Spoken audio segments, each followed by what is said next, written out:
Echizen Souta is fired from his job as a creative game developer because he dislikes making the levels too hard. He gets called a virgin and a pathetic loser who would never get hired by any studio. His boss is correct, because the only time this guy is needed is down to hell, a different dimension where humans are even worse than the monsters. Princess Sophie, the last daughter of the Demon King, summons Echizen Souta. Using her powers, Echizen deploys the most terrifying traps to annihilate the heroes, because hell looks like a playground to him. In the industrious city of Tokyo, Echizen was getting shouted at by his boss. He is a game creator who makes the most impossible levels and stages, earning the studio a notorious reputation on social media. After going viral with all the negative publicity, his boss is fed up with Echizen's impossible dungeon designs. Echizen is called a narcissist, a man who only cares for his enjoyment, rather than catering to the player's enjoyment. Echizen grows furious because, at one point, his dungeons were also receiving excellent reviews, and now the developers are against him all of a sudden. Echizen is done with the shit show that is his studio, and slams his resignation. However, his boss, who is equally as much of a blowhard, tells him that a worthless developer like him has no future in Tokyo. The conversation ends with Echizen being isolated from his work life. His only desire was to test the players' skills, giving them incredible challenges for maximum enjoyment. Suddenly, Echizen hears a calling, a voice that pleads for his help in exchange for fulfilling his dreams. Suddenly, Echizen is warped into a different reality, something he would never have anticipated in his wildest dreams. Enter the hellish landscape of a world of doom and destruction. Echizen sees this demonic hellscape and questions if these are the gates to hell. He doesn't even know what happened when suddenly, a woman's loud scream snags his attention. Fast on his feet, Echizen traverses a terrifying cavern. Echizen spots a bunch of skeletal warriors who have captured a woman. Echizen can't fathom that there are monsters inside of this game. While questioning his senses, Echizen believes he should help the woman. Something even more ridiculous happens. He sees a bunch of human warriors approaching them. They were looking for the monsters when they spotted Echizen and were surprised, thinking there were other adventurers. Echizen hurriedly requests them to save the woman who is entrapped by monsters. However, instead of receiving support, he is threatened with a near-fatal shot with stinging pain. The warrior questions if the man is a subject of the woman. Echizen doesn't know what he's ranting about. A golem charges its first against the warrior. The warrior is now confident that Echizen is not on the side of humans, as the golem is trying to protect him. The name God Trapper is called out by an imp, who implores Echizen to retreat while he can. Echizen follows the imp, not knowing what the frick is happening. The imp tells him they tried to summon him in a different location, but messed up the process. Echizen confirmed that he's in a different dimension. Echizen isn't too surprised, so he's willing to accept the cluster fudge that's happening before his eyes. The imp takes him to the woman's location, referring to her as their master. Sophia Gorgantes is the daughter of the Demon King. The imp Blepas is Sophie's servant, but that's not the issue. Echizen is shitting bricks as soon as he mentions the Demon King.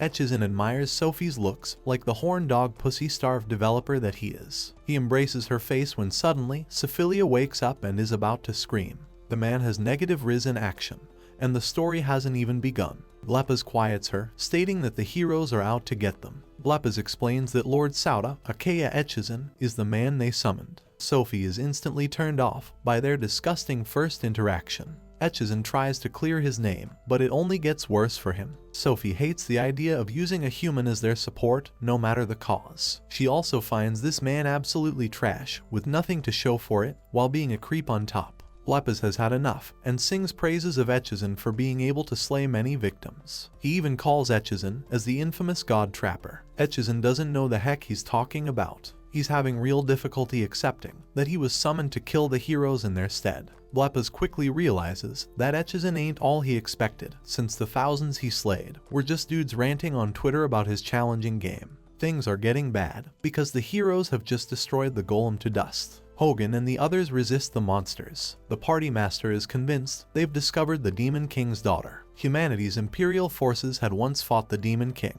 Unfortunately, they were unable to capture the final daughter. They weren't even expecting to find her in a low-level dungeon. Hogan thinks that their ranks will significantly increase if they subjugate her. The master claims it wouldn't be a problem dealing with her, since she only possesses one horn. Echizen questions what this could entail, while Sophie trembles upon hearing their words. It's also the reason the summons of the Demon Princess is nothing but fodder. When Echizen sees the heroes ruthlessly ripping apart the monster's flesh, the horrifying reality dawns upon him. He's been pulled into a deadly trap, where only death awaits him for siding with the demon princes. Sophie is helpless. Her 3 guardian warriors step in to protect her. Blepis is against the decision, since they will no longer have anyone to protect her. Sophie is glad that her creatures still want to protect her. The warriors step into battle against the heroes. Hogan makes fun of them, and immediately takes them out in a single sweep kick. They're all turned into monster mincemeat. Hogan calls them bottom feeders, and the lowest kind of monsters. The monster's poor son quivers before them. Hogan plays around, torturing them. They all take turns slashing the poor boy. Sophie winces, and begs for them to spare him. However, the monsters are treated callously, as the heroes deliver the final blow. Echizen is shocked that these people can even be called heroes. He thinks reality shouldn't be this way. The demon princess no longer has the motivation to fight. Blepis stops her from surrendering, but Sophie thinks it's the only way she knows how. Echizen intervenes, calling her out for giving up selfishly, while letting the heroes stomp around on her people. Blepis explains that the single-horned monsters are incapable of fighting against the heroes with their weak skills. They don't possess any kind of fire power to defeat them. Echizen tells him that there is always a way. He finally decides to step in and deploy a plan. Blepis tells him there is one last thing they could do in this dire situation. A process called the stigma involves the demon process sharing her powers with Echizen. However, this contract will permanently ensure Echizen never returns to his previous world. The contract binds the person to the Demon King, meaning Echizen would deploy himself as her servant. Echizen goes on a personal monologue, thinking about how much of a shitty life he has led, thanks to his boss and his co-workers treating him like garbage. He is traumatized by the man's words, and in an act of denial, Echizen claims that he can make a name for himself in the current dimension. Echizen decides at last. He demands that the princess cooperate before he changes his mind. After telling him to close his eyes, the demon princess bites down on his face, ripping his eye. The heroes are on their way to defeat the demon princess when suddenly, Toma's head gets severed straight from her body. The rest of the heroes are shocked and terrified. The demon princess and Blepis bear witness to the all-new Echizen, a man who now possesses the powers of the Demon King.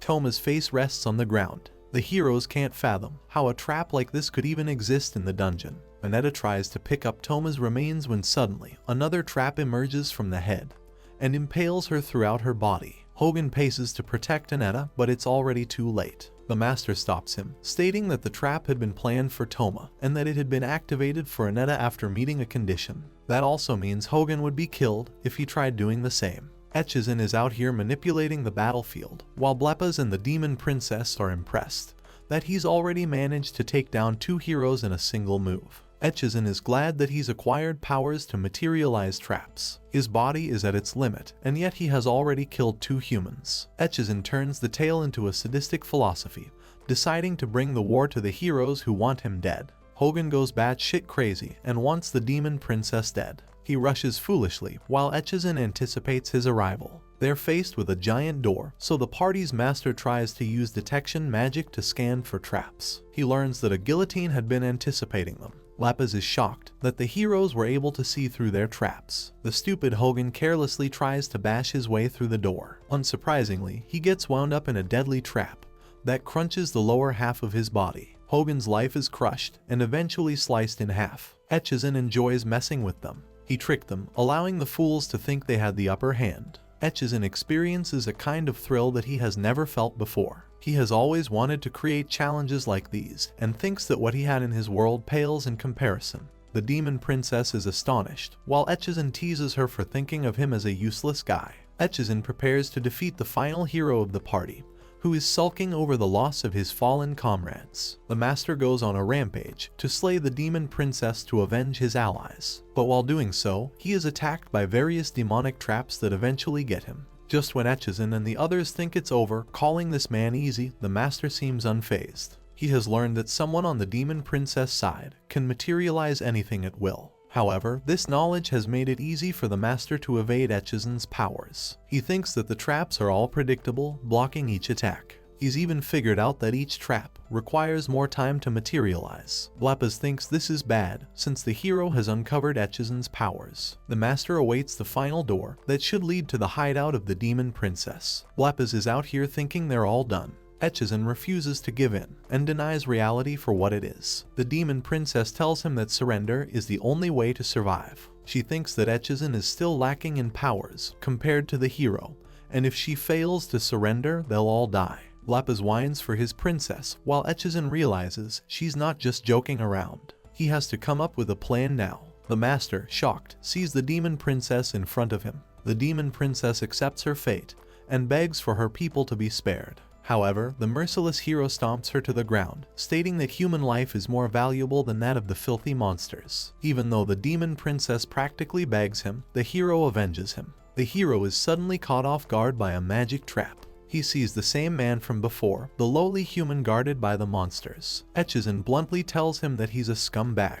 The hero doesn't see his own ignorance, while the Demon Princess calls him out for his hypocrisy, for not accepting the monsters. The hero charges with his blade, but Echizen blocks his attack. The hero tries to get him to his side, stating that he's being deceived and that they're humans. The dude tries to gaslight him, but Echizen questions if what he means is the truth. The hero tells Echizen that the king will enrich his life with treasures if he cooperates with them. Princess Sophie is shocked as Echizen encages her in a trap, stating that he was never actually on her side. The master tells him to stay behind as he deals the killing blow. Princess Sophie calls all humans rotten scumbags, while the hero thinks of her situation as pathetic for dying in a lowly dungeon. The hero is about to deal the killing blow when a cavern opens from underneath, dragging him down. Echizen laughs, calling him a damn fool for falling for his tricks. While he was yapping around, Echizen could create a giant trap. The hero curses him, but it's already too late. Echizen has prepared a dark energy ball, especially for him.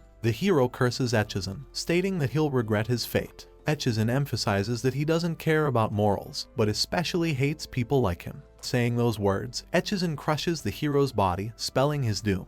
With that concluded, Echizen has defeated all the heroes using his newfound abilities. Blapez has become his #1 fan, while Princess Sophie's face has become a pathetic sight. She still can't fathom how many friends she has lost in this battle. Blapez consoles her, stating that at least their deaths were avenged with Echizen's powers. Echizen doesn't know if he should stick around, especially considering the Demon Princess's hatred for humanity. Princess Sophie confirms that she does, in fact, hate humans who can't even see the result of their own evils, and yet they discriminate against the monsters. She can't begin to trust someone who could easily betray their own kind. Echizen tries to leave, but Blapez begs to stop him. He also reminds them that he can't return to Earth, so there would be no point. Echizen states that he'll act on his own, reflecting that Earth initially wasn't to his fancy. He wouldn't ever want to return. This current world, which is a hellish landscape to others, is a heavenly playground to him. Echizen is now fixed on defeating each hero using his carefully crafted traps. A few days cross by.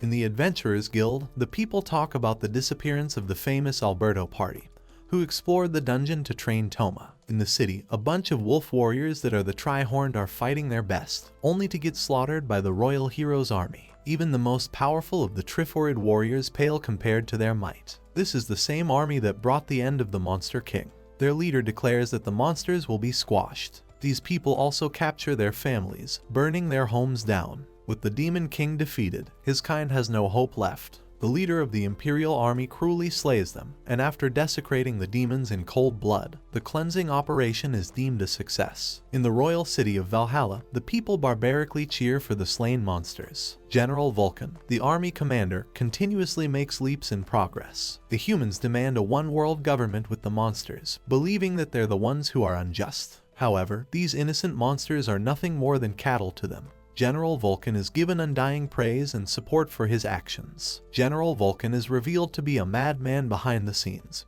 who enjoys torturing monsters instead of re-educating them. The Prime Minister reminds him that they still have one major problem. The last Demon Princess is still nowhere to be seen. Even Vulcan thinks it will be problematic if she assembles an army of her own. The humans require her capture to fulfill their mission. They've already captured what seems to be Sophie's sister. As for the demons, they're out here being slaughtered by low-level heroes for being weak. The uni-horned monsters are especially weak, like fodder. Blapez is frustrated to see the heroes make fun of them, while Echizen observes calmly. He intervenes in the fight by using his powers. The sadistic human is about to lay an end to the innocent monster when a scream penetrates the dungeon. His partner rushes to him as fast as he can. He realizes that the goblin has been killed, but as he turns the man's body, he gets trapped in a pitfall trap. There, he sees his friend slaughtered next to him. Echizen tells the goblins to finish the job by chucking heavy rocks down the crater. Yet another one of his strategies came to fruition, thanks to his teamwork with the goblins. Blepas praises the god trapper. The dungeon is considered lowly and trash in the eyes of higher adventurers. Only the weaklings step inside, and no one must discover the hideout of the Demon Princess. Echizen thinks it's only logical to look for the Demon Princess in high-level dungeons. However, Blepas fears that the humans will eventually come to discover the truth about the dungeon. It is necessary for them to become stronger so that they can save Sophie's older sister. Echizen is thrilled to welcome the heroes as he wants to defeat them all with their traps. He asks Blepas for information about trap magic. Echizen is curious about how he could deploy bigger traps in his first battle. However, it seems as if his powers have been reduced ever since. Blepas explains that magic essence directly affects his magical ability. The materialization of the traps is caused by magic essence, something called a miasma. That also means the closer the Demon Princess is to Echizen, the better he can pull off his traps. Princess Sophie's presence alone provides for a ton of magical essence, influencing the strength of his traps. Echizen realizes all his magical traps are pathetically useless if they lack the magical essence to back them up. Blepas explains that monsters also use the same principle, mana. Echizen gets excited like a kid, because this is no different than playing an RPG game. But at the same time, he learns of a significant drawback. Unless the Demon Princess sticks around, Echizen's traps will be weaker. Princess Sophie was hiding and listening to their conversation. She emphasizes that she doesn't fancy Echizen. We also get to see Cerberus, which seems like some kind of terrifying monster, but it's actually a pretty cute looking puppy. Or that's what Echizen thought, because this dude bites his hand and refuses to let go. The Cerberus is the loyal guard dog to Princess Sophie, biting only those whom the princess perceives as untrustworthy. Blepas is trying to play the ultimate wingman by somehow influencing the princess to like Echizen, because otherwise he wouldn't be able to realize his full powers. The scene switches to a dream sequence. It was an eventful day in Sophie's life. Her father, the Demon King, was defeated in his final moments. The Demon King claimed that she was what was left of their family, imploring her to survive and save the monsters. Sophie was told that she was the only person who could save the demon race. With the last of his powers, he sent her away against her wishes. Princess Sophie wakes up from her nightmare, remembering her father's crown. As for Echizen, he's out here having a gourmet monster meal as he welcomes the group. Princess Sophie doesn't want anything to do with him, let alone share food. Blepas, the smartass, has intentionally made them share one pot. Blepas thinks that it's the best way for monsters to get close to each other. Echizen is the first one to take a bite, immediately getting an electrifying reaction. The food is so delicious when monster food is usually depicted as if it tastes like dog food. Echizen goes all Gordon Ramsay with describing the greatness of the food. All goes well, until Blepas explains that he used flatworms in the meal. Echizen throws up like crazy, questioning what he just ate. The Demon Princess makes fun of this dude for being weak. Instead of drawing them nearer, the food has instead sparked an argument, but Blepas and his wingman tactics see no end, as he's prepared to help them grow closer. Echizen is enjoying his bath, thinking about how annoying the princess really is. He can't fathom how ridiculous his life has taken a shift, as now he's out here killing heroes for a living. It's almost like a game that he didn't expect to come true, not to mention the haunted memories of his past world, which he can never return to. Echizen thinks that nothing here will stop him, and that he would never like to return to his original world. Grasping a glint of his manifested powers, Echizen thinks he's unstoppable. This leads Echizen to an exciting idea. Throughout this time, he's only been experimenting with materializing inorganic matter. He wants to test out other possibilities. Blepas, a scheming little demon, drags Princess Sophie into the same bath as Echizen, just when he is testing out a new trap. Sophie is trapped and learns that anytime he tries to create an organic trap, something else replaces it to replace the complexity. Echizen is unsure if he's still puzzled about the process. Echizen and Sophie share an uncomfortable moment, leading Sophie to question if Blepas has been scheming this situation to begin with. Sophie explains that she hasn't had any experience dealing with men except her father's subordinates. She has also never left the castle as her father constantly protected her. She has never seen a peaceful life because of the war with humans. Echizen wonders if her father was a maniac who engaged in wars. Princess Sophie repulsed against his description of her father as if to deny any such thing. She states that the Demon King wanted the humans and monsters to live peacefully in coexistence. The dream was unrealistic even to him, but that was his goal. At first, the humans disagreed since they wanted the world to exist under a single government, ruling both monsters and humans. Echizen doesn't find any issues with the idea of one world governance. Sophie explains that it would fall to pieces, similar to what happened with Echizen's reaction to Bleppa's food. The dish was made with Bleppa's doing his best, but Echizen couldn't fathom being disgusted by it. Echizen apologizes, but Sophie thinks that it's the way of the world. There are far too many differences for the two races to coexist in a meaningful way. Sophie states that her father also never attacked the humans, and every battle was waged in self-defense. The humans, contrary to their goals of achieving peace, hammered the demons, and then blamed them for being barbaric. Sophie is furious, as humans only do what they believe is right, forcing the monsters against their will. Echizen senses her passion during this conversation.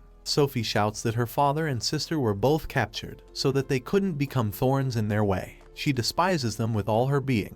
After a moment of silence, Echizen says that while he's human, he understands the Demon King. He also hates the people who enforce their way of thinking upon the world. At the same time, Echizen calls out Princess Sophie for simply wasting her time on the sidelines without doing anything about the situation. Echizen thinks that the other demons are following a leader who can't even believe in herself. Echizen emphasizes that if she continues to reject people around her, it's likely she'll end up alone. The horror of his words strikes her colorless. Echizen proceeds to destroy the gate with his magic, leaving the scene. Bleppa's is sad because, once again, his plan was ruined despite his best efforts. Princess Sophie is left pondering the words of the human. That night, Echizen wonders if he overstepped in his approach. As he's thinking about the matter, a girl approaches him, asking if Echizen, too, is a hero exploring the dungeon. Echizen can't believe that a hero has made it this far. Echizen wants to take care of her at once, when the woman politely asks if Echizen is also a hero. He freezes, being unable to respond. The woman tells him that she's looking for someone, and finds herself lost. She's afraid of entering the ruins inside, making it even worse. Echizen analyzes his situation. He knows that this girl isn't really the fighter type. He doesn't want to kill someone pointlessly. He plays the part of a lost adventurer who wants to spend his time exploring the ruins. He even assures her that he will kill the monsters. The girl gets excited, having learned that he is a hero, and gets embarrassed that he worded it that way. She introduces herself as Velos and immediately gets comfortable with him. Echizen returns his name. While they're entering inside, Echizen remembers Bleppa's warning never to let any heroes inside. The problem is that he doesn't perceive this girl as a threat and doesn't want to make a foolish mistake. He thinks it will be acceptable to let her explore as long as she doesn't see the others. While they're out exploring, the Demon Princess is boggled over Echizen's words. She thinks of herself as an embarrassment. Sophie remembers the time when she couldn't even perform elemental magic during her daily training. Bleppa's always accompanied her, but her instructors made fun of the daughter of the king, who couldn't do anything but taint his legacy. The simple spells that she is incapable of commanding are something that even a child could do. Princess Baphomet is on another level, while Sophie is just trash. As she's sulking all by herself, Bleppa's thinks that he messed up by letting Echizen get to her. Returning to Echizen's travels with Velos, he remembers Bleppa's words regarding the concept of magical essence and miasma. Echizen questions his chances of defeating Velos, given that he's far away from the Demon Princess. He thinks that she should be easy to beat, but at the same time, Echizen doesn't want to make the foolish mistake of taking people by their appearances. He's internally devastated. She might possess a world-ending ability or some crap. Echizen thinks that it's better to draw nearer to Sophie's location to strengthen his personal safety. Velos turns to him and states that she's afraid of exploring the deeper dungeon. She requests for a break. Velos asks if Echizen frequents the ruins, which is a good question since he seems to know the way around. Remembering the hero's description of the dungeon, Echizen explains that he farms the weaker monsters by testing his new weapons. Velos jumps in excitement after learning that he's just that guy. She asks where he's hiding his weapons, another good question that this dumbass didn't think 2 seconds about. Echizen states that he came to test his magic since he's a mage, instead of a swordsman. Veloce draws a deadly smile, considering the fate of the fallen heroes pitiful. As for Princess Sophie, her depression arc, which started a while ago, has yet to end. She thinks that everything is her fault. Sophie confirms that Echizen is indeed right, and that she is unable to forgive her father's killers. Although she wants to cooperate with him, her heart is against humanity, especially after his race killed the Demon King. Lapis consoles her, and does his best trying to talk sense. Lapis thinks it's the heroes at fault, instead of Echizen, who was summoned from another human world and protected her. He never even thought of him as inferior, treating them the same. Lapis finally calls out Sophie for using Echizen as an excuse not to act. He deliberately calls her out on lacking confidence and firmness in her abilities. This statement infuriates the Demon Princess, who grabs him at once. Lapis explains that she's afraid that Echizen will become the answer to their problems. Lapis tells her that she'll never be able to move forward because of her flailing confidence. That's how you know Lapis is like a true homie who, instead of supporting the Delulu princess, actually gives good advice. Meanwhile, Echizen gets dog-walked by the innocent petite girl, whom he perceives to be a weak person. Veloce declares that Echizen's body is covered in miasma, which shouldn't even be possible, as they traverse deeper into the ruin. Her conclusion is simple: he's approaching the deeper dungeon to access the greater magical essence. Echizen is shocked, she figured it out. Veloce is convinced he hit the nail on the head based on his reaction. Veloce reaches for the blade of the man she loves. Lord Alberto, whom Echizen crushed with his powers, was pursued by Veloce. Veloce had been tailing Alberto all along with her tracking magic. She did it when he was most unaware, and like the crazy bitch that she is, her one-sided love resulted in nothing. Alberto was killed. Veloce goes boss shit crazy, calling Alberto a stupid and naive fool, who ended up dying in a dump. Echizen is out here figuring out his chances, because the chick is totally insane.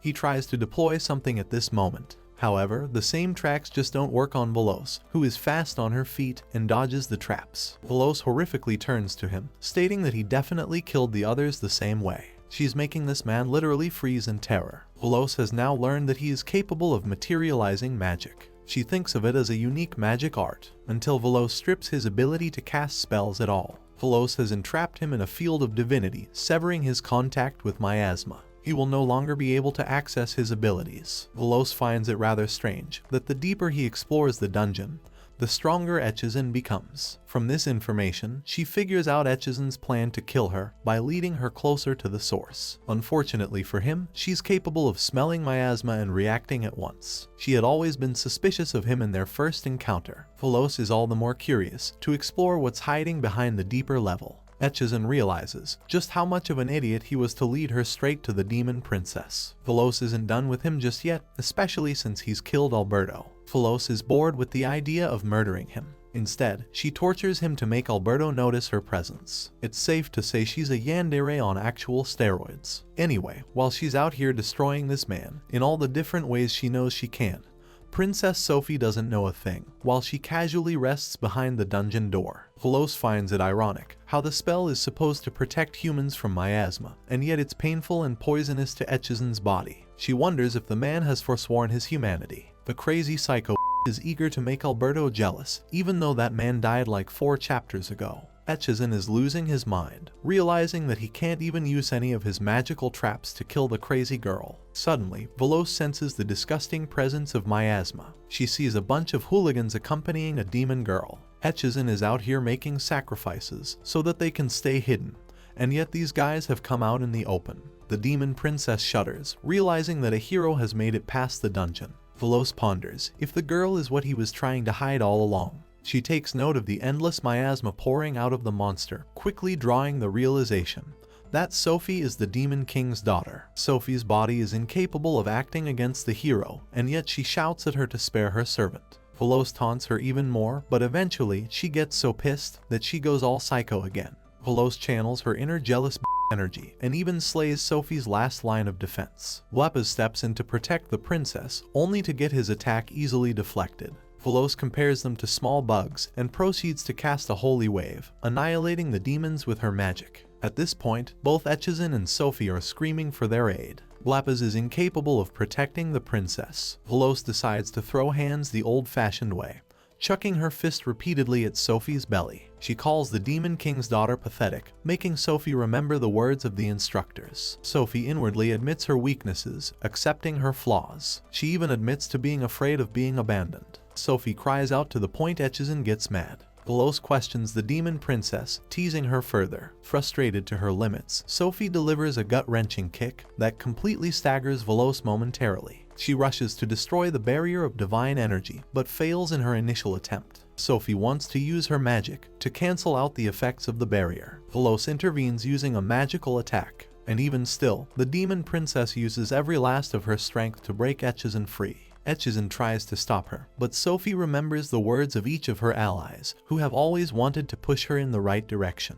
Sophie decides to acquire confidence in herself, rejecting the life of fear. She no longer aspires to be left behind. Echizen knows that Blepp has acknowledged her weaknesses for a long time. Her only chance is to act now to protect the rest of her subordinates. Princess Sophie finally realizes her strength, being able to carve an opening through the barrier. Veloce fiercely attacks her with more of her magical blasts, taking her down. Echizen screams for Sophie while Veloce makes light of the situation. Suddenly, Veloce sees the failure of a trap that Echizen tried to use from the strength he acquired. Veloce declares both of them to be pathetic. She verbally berates them, while all that is going in Echizen's mind is how he's going to trap her. Echizen is simply incapable of tricking her. First, Veloce slams a kick right in his crotch, getting rid of this man's generational family jewels. Veloce has had enough and wants to put an end to Echizen's torture. But this is exactly what Echizen had been aiming for all along. From his hands, two chains extend, trapping Veloce as the monster bites down on her foot. Veloce can't believe that he's still capable of using his miasma, and yet he could come up with such a trap. That's when she realizes that Princess Sophie had given him the necessary miasma, right when Echizen used his previous trap as a distraction. Echizen is glad to have tricked the dumb taking apart her strategy. Echizen had meticulously crafted the trap for Veloce, going against her clever nature. Saying this, he emphasizes that he's the master of all the traps. Veloce, the miserable wench, is left all to herself, screaming that nothing will go her way in the end. Echizen calls her the definition of a red flag, and how most people would simply avoid keeping someone as annoying as her around them. Veloce rebels against his description of her, but Echizen is merely convinced, even taking pity on Veloce, to the point he wants to grant her dying wish. First, Echizen takes Alberto's blade and shoves it into his trap. The trap impales Veloce's body as she makes a dramatic end to her pitiful existence. Veloce's life comes to an end with Alberto's very own blade. With the annoying, psycho chick out of the way, Echizen quickly tends to Princess Sophie, who is barely standing on her legs. Echizen apologizes for his words in the bath, and even praises her powers for allowing them to defeat Veloce. Princess Sophie feels a unique emotion, as no one had ever been grateful to her in her life before. While they're out here making out their young adult story, Blepp's and the other monsters are burnt to a crisp. Echizen tends to them, while Sophie thinks it's alright if they're alive, since she's got healing magic. All she has to do is refill their mana. Echizen is glad that they were finally able to defeat the primordial Hello Kitty girl, as she gave them a hell of a lot of trouble. Sophie thinks that both of them just want to be recognized in the world. While she's out here sympathizing for a fallen Dark Souls 2 boss, Echizen reminds Sophie that Veloce was literally stalking Alberto everywhere he went. She was living life on Stalker Pro Max settings. Sophie tells him to shut up and put his Tyrannosaurus Rex away, because that thing is unzipped. Lapis is glad that the two of them have grown closer in a way, even though neither of them is brave enough to admit it. Interestingly, Cerberus now trusts Echizen, implying that Echizen has gained some of the Demon Princess's trust. Meanwhile, just outside the ruins, a group of strong orcs awaits to enter. Sophie remembers her father's dying words once more, but this time, instead of fear or misery, Sophie is filled with ambition to fulfill her father's eternal dream.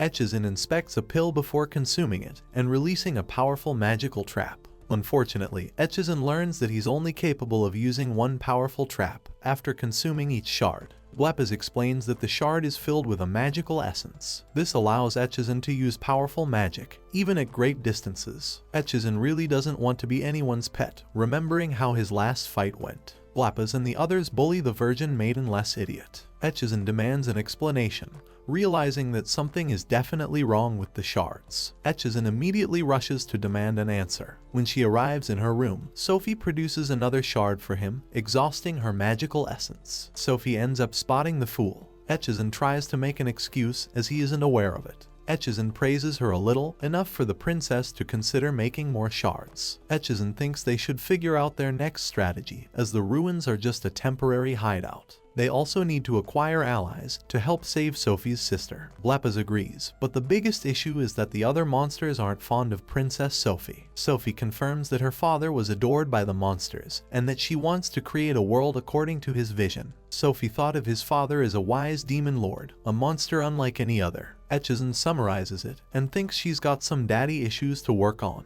Meanwhile, 3 monstrous orcs are heading towards the dungeon. One of the goblins has the unfortunate encounter of meeting one of them. The scene cuts to the Adventurers Guild, where various heroes are discussing Alberto's situation. They're unconvinced that unicorn monsters would be enough to take him down, especially when Alberto is considered one of the strongest heroes around. There's also the problem that the white mage Veloce has not returned. Randall, the introvert of the group, can't utter a single word. The baddie tells him to stop pampering himself and spew his words. Randall finds her incredibly intimidating. Randall's bros are the real ones who even sympathize with the guy, but after receiving Malna's death stare, they're reconsidering their decisions. Randall finally speaks, stating that Veloce's letter is truthful in the sense that he checked the records and found that there have been numerous guild members who disappeared in the same ruins. The others are left shocked, imploring Malna to enter the ruins to avoid further casualties. Malna processes the situation, stating that a competent search party must be sent to the dungeon.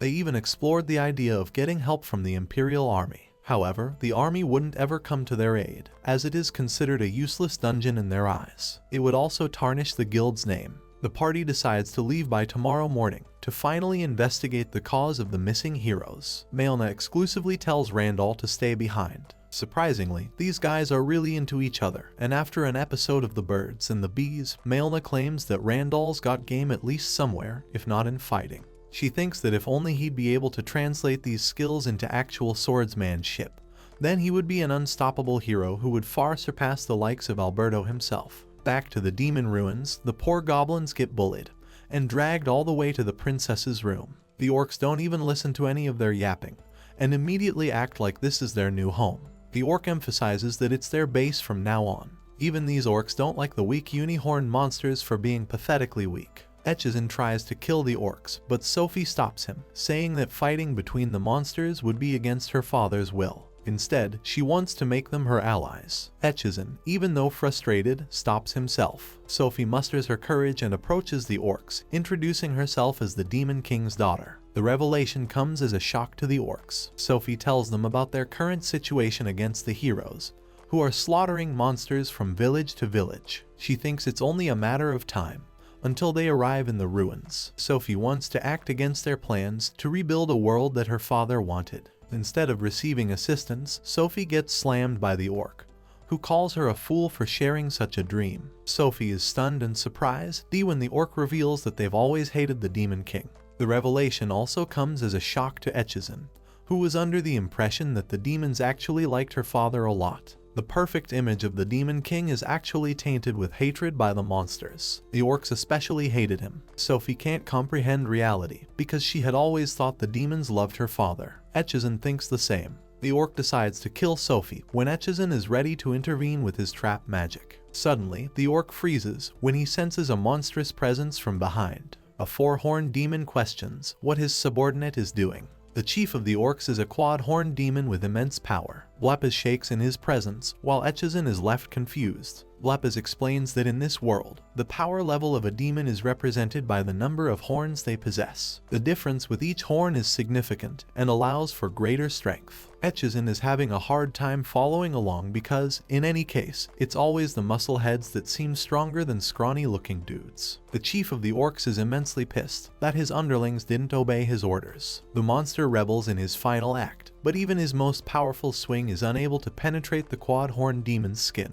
In response, all he does is pierce the orc's body with his palm, ending its life at once. Echizen is terrified of his powers. Munakushi properly introduces himself as the chief of the orcs and politely takes the princess's hand, as his people have treated her disrespectfully. In return, he treats all of them to the finest ale he knows as an apology. Echizen actually finds it quite delicious, but he doesn't want to know about the ingredients because of his traumatizing experience from the previous time. It doesn't take long for Echizen to get drunk as he falls into Sophie's lap. She tosses him away. Munakoshi is surprised that she's being accompanied by a human servant. Munakoshi even praises the Demon King's daughter for possessing the charisma of the Demon King. Such a compliment actually floors her since she's never been praised like that before. Munakoshi confirms that he senses riveting passion flowing through her heart. Munakoshi takes her hand and passionately tells her that they'll rebuild the world. Princess Sophie is ecstatic because she's able to succeed in her first negotiation with the demons. Munakoshi requests they go somewhere private to discuss the future of demonkind, since it's unfitting for drunkards to be staying around.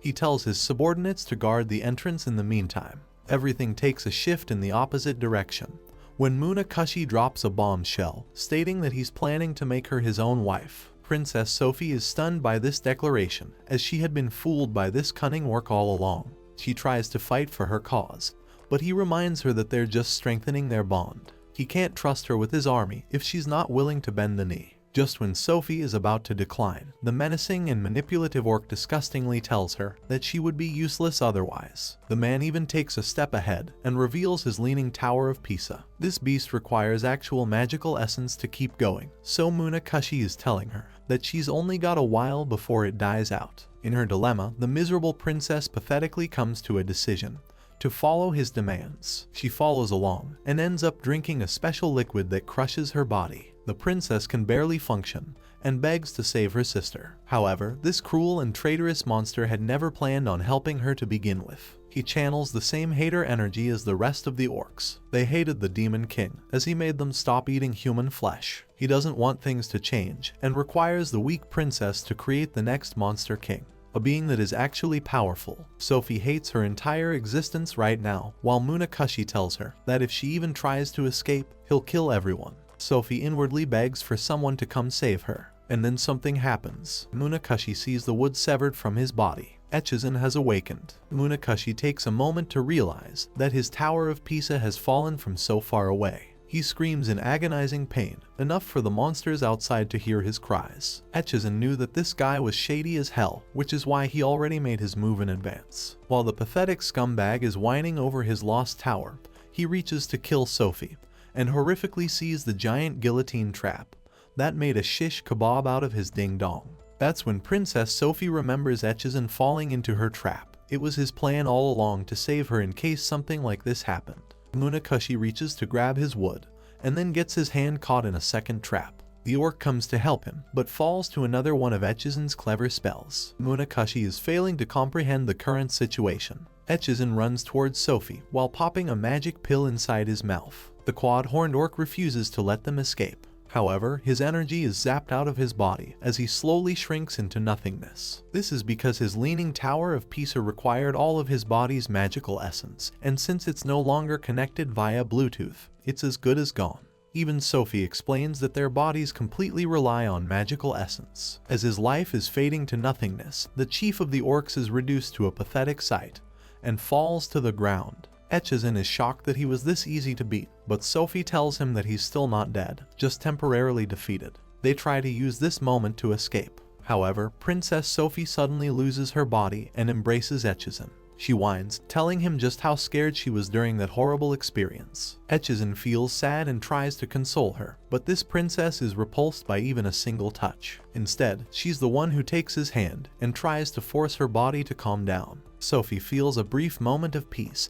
and she no longer has to worry about being treated like a tool. But that's where this moment ends, because Munakoshi is still not dead. This fossil of an orc who is barely even able to speak right now is still vengeful to kill Echizen. Munakoshi kills one of his own orcs, zapping every last bit of his energy just so that he can reclaim his powers. Now that he's regrown a new tower for himself, Munakoshi is back to full health. Echizen calls him out for treating his own people as nothing more than tools. Munakoshi thinks it's normal, even going as far as to call Sophie one of his tools. After all, his grand scheme is to ensure the monster world falls to his feet. Echizen tries to butt in, but this time, the orc challenges him to give it his best shot with the traps. Echizen takes up the challenge and uses his magical powers to deploy a mega guillotine. One would think that maybe Munakoshi blocked with his hands, but no, this man blocked it with his metal rod of destruction. Not to mention, he straight up used it like a damn sword to slice the guillotine in half. Echizen literally loses his mind because he used a max level trap, which did nothing against him. The chief of the orcs uses his exposed sword, easily fending off each of Echizen's traps. Echizen's powers are useless against a dude who isn't even using his hands. He had yet to fight an opponent of such a caliber. Echizen is stricken down with one of his own traps. He wants to draw out a long and torturous death for Echizen, so he turns to Sophie to finish the job. The sniveling rat humiliates Sophie's body in front of Echizen, ridiculing her while Echizen demands him to stop. Echizen is frustrated and doesn't know a way out of this situation. Munakushi calls Echizen a weakling, as that is the only reason he failed to protect the princess. He thinks that Echizen doesn't have what it takes to help the princess. Echizen is about to prepare his final attack when the last of Munakushi's orcs returns, and immediately collapses on the ground. The orc, with his dying breath, reveals that the heroes have arrived in the dungeons. Munakushi frantically asks the kind of heroes they're dealing with. He thrashes the orc for not being able to come up with an answer. Just when he wants to have fun, the heroes are there to steal his enjoyment. Munakushi is a smart cookie, and knows that if the Imperial army has arrived, he'll definitely be dead for good. He tosses away the princess and flees to investigate the kind of threat he's dealing with. While Echizen and Sophie are both in terrible condition, Echizen is having the worst of it with his injured body. He tells Sophie to flee from the ruins to escape. Echizen reflects that he's only ever wanted to challenge other players, and thinks that he is deserving of his fate, because he also played with others' lives on the line. Remembering his boss's cruel words, Echizen feels frustrated for being unable to prove his true worth. He spots Sophie, who draws near him instead of running away. Sophie gives him a kiss that he certainly wasn't expecting. The kiss acts as a medium for immense magical essence, giving Echizen even more magical power. Princess Sophie shows him a smile, before reminding Echizen that she believes in his powers. She faints at once, while Echizen's body processes the power he has just received. Echizen realizes that Sophie exhausted most of her magic essence, just so that Echizen could come out of the situation. Her words frustrate him even more. Now, he feels compelled to save her life, no matter what. Echizen flees towards the outside with Princess Sophie. Meanwhile, the heroes' party discusses the strangeness of bi-horned demons appearing in a uni-horn dungeon. The ruins aren't supposed to house such monsters. They decide to split up to explore the dungeons carefully. Maelna tells them to take a magical signal ball each, so that they can come to the other's rescue if one side is in trouble. Echizen actively searches for Blepas, who learns of Sophie's condition. Blepas informs him that the orc was heavily wounded for a reason. As he's mentioning the cause to be related to the heroes, Randall shows up, shocked to learn that a human is aligning himself with the monsters. Echizen is annoyed with the situation, and he doesn't want to expire his magical essence while Sophie's still unconscious. Echizen wonders if he should defeat the only hero standing in his way. He's actually about to activate his ability, but instead, Echizen punches down Blepas. He then fakes the situation, stating that he came to test some spells when he was attacked by a quad-horned orc. Randall is stunned to receive word of a quad-horned orc in a newbie dungeon. Randall senses true danger, as the rest of his party members are going to be in trouble should they encounter such a demon. Randall returns without suspecting another thing. This allows Echizen and the others to make their escape without even engaging in a fight. Unfortunately, dumb old Randall returns to ask an important question. He wants to know if the girl he's carrying is injured, and even provides him with a potion to heal her. Receiving the potion, Echizen, for the first time, believes in the goodness of heroes, as the others aren't like him. One of the members of the hero party is dragged into a trap thanks to Echizen. He then steals his outfit and hides the princess in the carriage. Echizen explains that the outfit helps him hide, and the only thing he has to do now is make the heroes take out Munakushi while they escape. Maelna's tough battle with Munakushi continues. He makes a fool out of her, delivering powerful blows. Munakushi isn't worried about these fodders. What he is truly worried about is the Imperial army. The heroes engage in a dumb fight with each other when they should really be investing their energy in fighting the threat. Munakushi taunts the heroes, calling them naive fools instead of heroes. Randall runs to Maelna's aid and sees that she's in a compromised state. Munakushi drags her body and tortures Maelna. Randall tries to help her, but the quad-horn demon is just too strong for him. The selfish heroes ignore Maelna's pain and run off, fending for their own lives. Randall is the only one left of the group. Munakushi is glad, because he can finally vent his frustrations on someone else. Meanwhile, the real lifting is being done by Echizen, who can't even carry the heavy carriage along with him. Echizen senses a person approaching, questioning if Munakashi has already defeated all of the heroes. However, these people are actually the fleeing heroes. In that case, Echizen thinks it's perfect since they can easily escape now. He's finally enjoying the easy life when something completely unexpected happens. The heroes are shocked when they see the flags of the soldiers, representing the Empire, standing at the exit.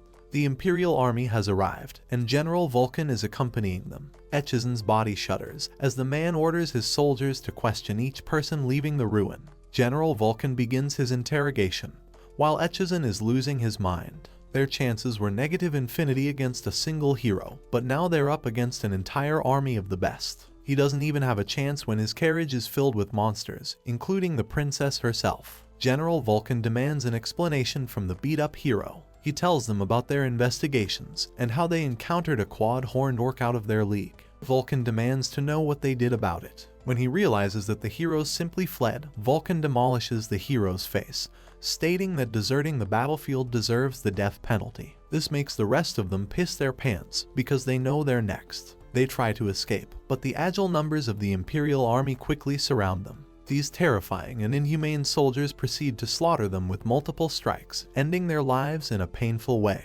Echizen can't believe they're even called soldiers, as they're no different than actual robots. One of the Vulcan's men reveals that the situation is indeed according to the hero's words. Vulcan realizes that the Prime Minister was uninformed about the ruins all along. He sends a unit to destroy the quad-horned monster inside. They enter without fear, charging to slaughter the demon. Munakashi doesn't even know what's coming for him while he plays around. Randall tries to protect Maelna but gets kicked in the face. As the orc is about to devour her whole, Munakashi is instantly impaled. Blood pours out of his mouth, and after getting pierced from 20 different spots in his body, Munakashi is dead meat. Randall and Maelna are rescued by the Imperial army. They even deliver the subjugated quad-horned orc, who was such an easy target for them, that Echizen no longer believes they're even capable of defeating the Imperial army. The man has more holes in his body than the users of Instagram. It is no joke that these people, the royal heroes of the Imperial army, were the ones responsible for defeating the Demon King and kidnapping Sophie's sister. Echizen feels immense pressure, knowing that this is going to be their challenge someday.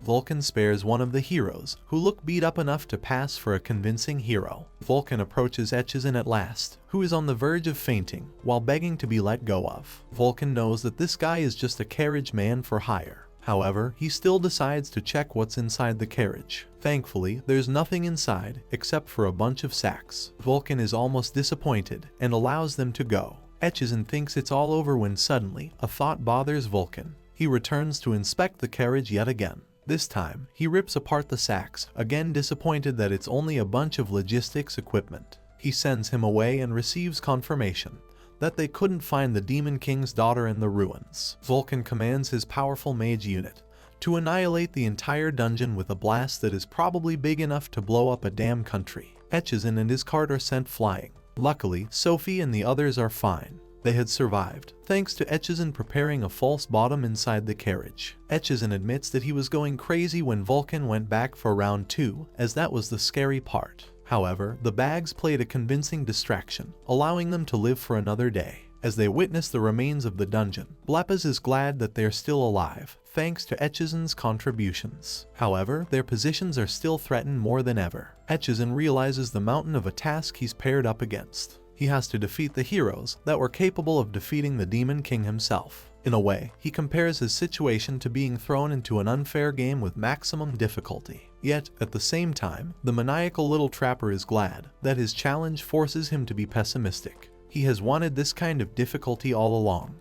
Echizen declares that he'll defeat everyone, no matter their number of horns or the size of their armies. Sophie smiles as if she's proud of his confidence. Back at the capital, the Prime Minister has issued the report of the dungeon. The Prime Minister was almost certain that she was hiding there. He wants to find the last Demon Princess as soon as possible, so that they could complete their mission.